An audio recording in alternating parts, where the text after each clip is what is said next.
Learn English collocations with house and home from espressoenglish.net. The word home simply means a place where you live. This could be a house, apartment, condo, tent, etc., and where you feel an emotional connection to staying in that place. The word house usually refers specifically to the building. A house is an independent building, different from an apartment, which is one unit inside a shared building.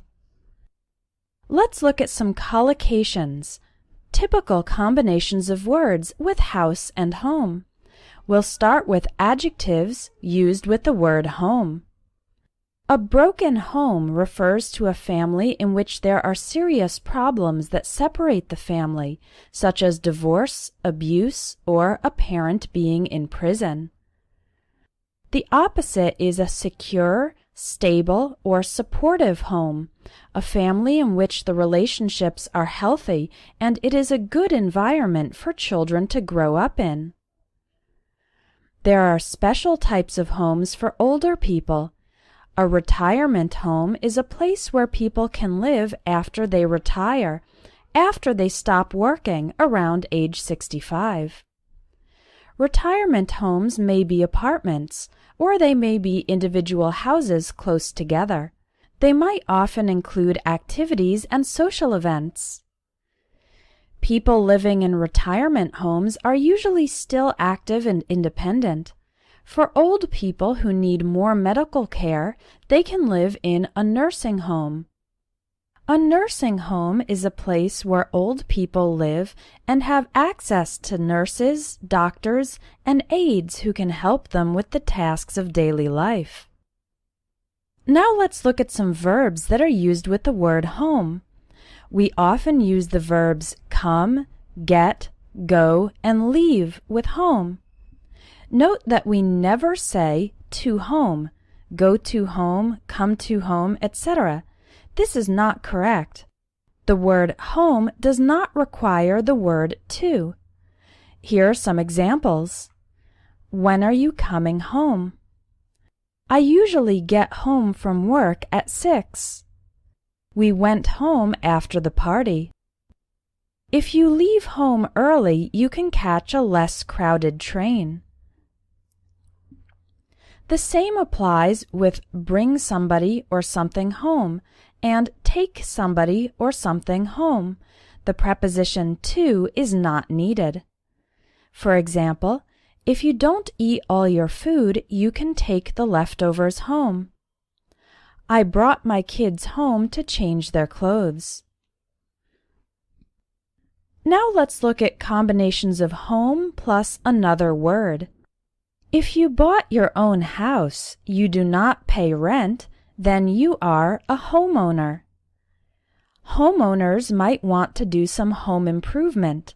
That's repairing and changing things about the house to make it nicer to live in and also more valuable. Your hometown is the city where you grew up, and your homeland is the country where you grew up. A lot of people really enjoy eating home cooking. That's a meal that has been prepared at home instead of at a restaurant or purchased pre-prepared. You can also use the adjective homemade to describe foods that were made at home. For example, I'm going to my grandmother's house for some home cooking. She brought some homemade brownies to the office. Now let's look at collocations with the word house. As you can see, most of them refer to the structure of the building itself. For example, we can describe a house as single-story, two-story, etc.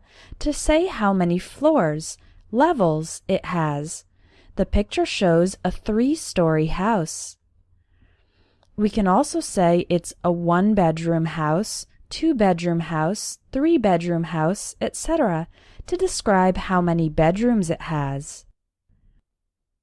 Some positive adjectives to describe a house include a luxurious, magnificent, splendid, lovely, delightful, comfortable, or spacious house.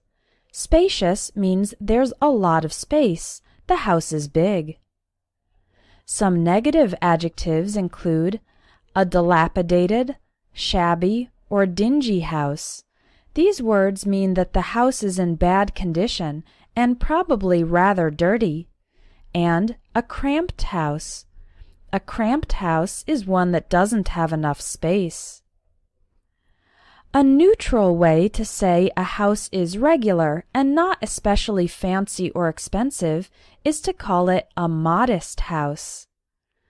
A neutral and slightly positive way to say a house is small is to describe it as a cozy house.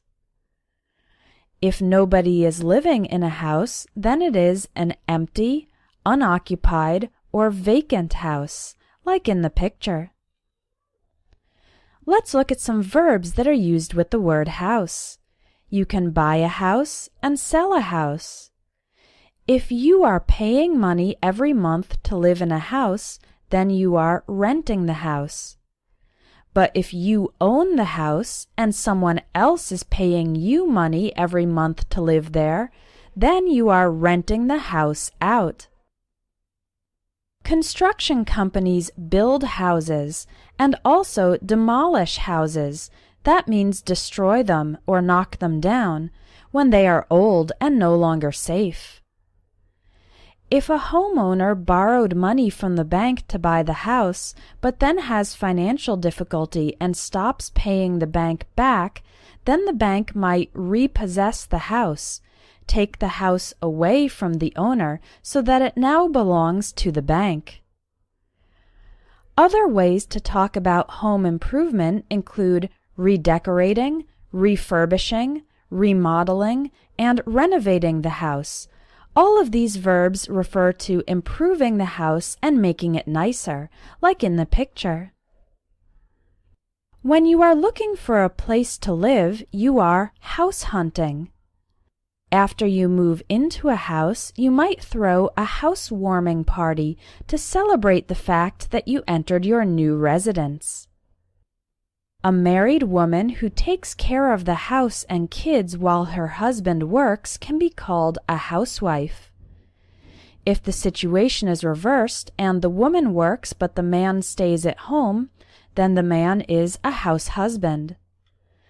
These people can also be called a stay-at-home mom and a stay-at-home dad if they have children.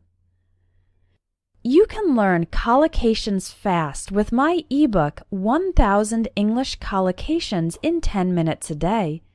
It will help you learn and practice common expressions.